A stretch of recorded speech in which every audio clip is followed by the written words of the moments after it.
This last round of primaries featured races in two really important political battlegrounds, Florida and Arizona, both states that are being watched closely for signs of not only how they'll swing in the 2018 midterms, but also how they could vote in the 2020 presidential election. There are everyday, hardworking people in this state. Florida really offered the biggest surprise of the night. Andrew Gillum, who's a liberal mayor of Tallahassee, defeated better funded and better known candidates in the Democratic gubernatorial primary.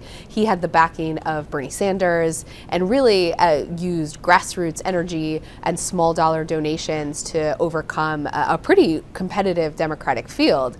And this sets up a really interesting race for governor in Florida. It's going to be Andrew Gillum versus Ron DeSantis, who's a favorite of President Donald Trump. Trump has tweeted repeatedly in support of DeSantis. DeSantis was out there on Fox News a lot, trying to draw the support of Trump's backers. So you really have these two candidates who represent sort of the far wings of their party who are going to be competing in this gubernatorial race. And whoever comes out of this race as the winner really gets an instant advantage in 2020. Arizona really delivered a victory for those Republicans who see themselves as more part of the establishment wing. Representative Martha McSally defeated two anti-establishment candidates, Joe Arpaio and Kelly Ward. They really split the vote of kind of the anti-establishment far-right conservatives in Arizona, which allowed McSally to sneak in there. What's interesting about McSally is that she really is in the model of John McCain, the late senator who represented Arizona for 6 terms. But she was well aware that McCain had become increasingly unpopular among Arizona Republicans.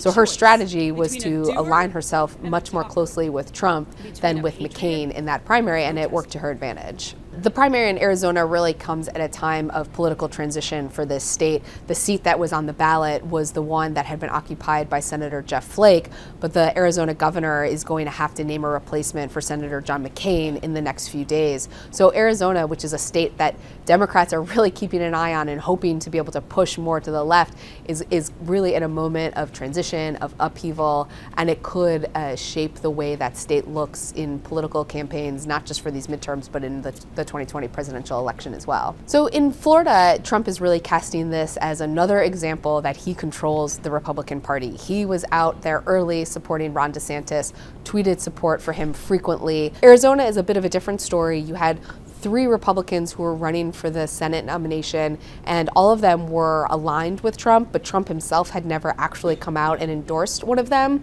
So he has now said that he's backing Martha McSally, who will be the GOP nominee, but that was a race where he was treading a bit more carefully.